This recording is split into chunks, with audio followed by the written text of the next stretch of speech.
নমস্কাৰ, আপোনালোক সকলোকে পুনৰবাৰ স্বাগতম জনাইছোঁ মই নতুন ভিডিঅ'লৈ। আশা কৰোঁ আপোনালোক সকলো ভালেই আছে আৰু ময়ো ভালেই আছোঁ। দোকানলৈ আহিলোঁ পানীপুৰি নিবলৈ। আজি পানীপুৰি খাবলৈ বৰকৈ মন গ'ল।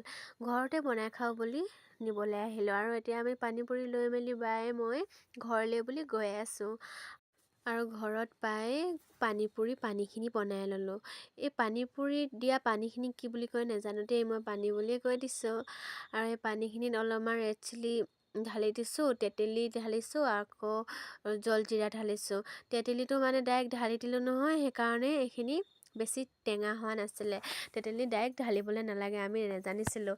আৰু সেইকাৰণে তেতেলীখিনি আমি আকৌ এটা চচত গৰম কৰি মেলি ধুনীয়াকৈ মিহি কৰি আকৌ ঢালি দিছোঁ, তেতিয়াহে টেঙা হৈছে। আকৌ জলজিৰাখিনি এফালে ঢালিয়ে আছোঁ, জলজিৰা আকৌ দুপাকিটমান দিবলগীয়া হ'ল, কম হৈছিলে। তাৰপিছত আকৌ দুপাকিটমান দি দিছোঁ। এইখিনি দেখিছেনে তেতেলী আকৌ অলপমান ঢালি দিছোঁ সেয়ে গৰম কৰি মেলি। এডোখৰ খায়ো চালোঁ, মোৰ তেতেলী খাই খুব ভাল লাগে, একদম টেঙা হৈছে। এতিয়া পানীখিনি বনাই হৈ গ'ল, এতিয়া চাটনিখিনি বনাই লৈছোঁ। বায়ে আকৌ আলুখিনি আগতীয়াকৈ বইল কৰিয়ে থৈ দিছিলে, মই অকল পিটিকাটোহে বনাই দিছোঁ। চাটনিখিনিত পিঁয়াজ, ধনিয়া, জলকীয়া চব ঢালি দিছোঁ। আকৌ অলপ কালাৰটো হ'বলৈ ৰেড চিলি অলপমানো ঢালি দিলোঁ। এতিয়া পানীপুৰিখিনি তেলত দি ফুলাই লওঁ। এতিয়া তেলখিনি গৰম হৈছে নাই চাইছোঁ, গৰম হ'ল। আৰু গৰম নোহোৱাকৈ দিলে বেয়া হয় যে, সেইকাৰণে গৰম হ'ল নাই চাই লৈছোঁ। আৰু তেলখিনি গৰম হোৱাৰ পাছত এতিয়া দি দিছোঁ। ইমান ধুনীয়াকৈ ফুলি আহিছে দেখিছেনে? কোনে কোনে ঘৰত পানীপুৰি বনাই খায় বাৰু কমেণ্ট কৰিবচোন। মই এনেকৈ খায়ে থাকোঁ ঘৰত প্ৰায়ভাগ, ভাল লাগে। যেতিয়া মন যায় তেতিয়াই লৈ আহি খাওঁ। যেতিয়া দোকানত কিনিবলৈ যাওঁ 10 টকাত অকল 4টা দিয়ে, তাতকৈ এনেকৈ ঘৰতে সকলোৱে বনাই খালে কিমান লাভ হ'ব নহয় জানো? আমি এতিয়া 20 টকা 40 টকা কিনি আনিলেই খাবলৈ কিমান হৈ যায়। এতিয়া তাত 10 টকা কিনিলে 4টা দিয়ে, 20 টকাত এতিয়া 8টা দিয়ে। তাতকৈ ঘৰতে আনি বনাই খাব লাগে, লাভো হ'ব আৰু খাবলৈও ভাল লাগে। চাটনিও ধুনীয়াকৈ ঘৰতে বনাই ল'ব লাগে, তাত চাটনিও ইমান কমকৈ দিয়ে, খাই ভালো নালাগে। ঘৰত এনেকৈ বনাই খাবলৈ মোৰ খুব ভাল লাগে, আপোনালোকেও খায়ে চাগে।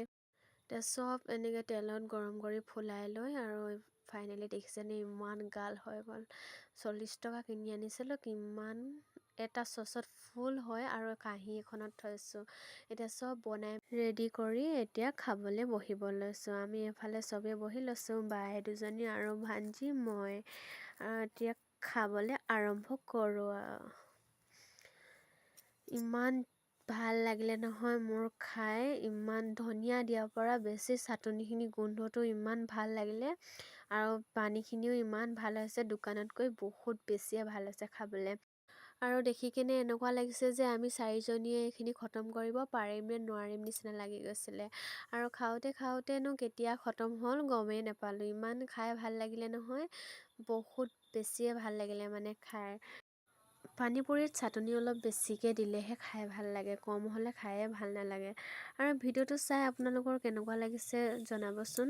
আৰু বেছি দীঘলীয়া কৰিলেও আপোনালোকে চাই বেয়া পাব নহয় জানো, সেইকাৰণে বেছি দীঘলীয়া নকৰোঁ। আৰু লাষ্টত এটা থাকিলে সেইটো মই খাই দিলোঁ। আৰু আপোনালোক সকলোকে মোৰ নেক্সট ভিডিঅ'ত লগ পাম বুলি আশা কৰিলোঁ। এতিয়া বাই।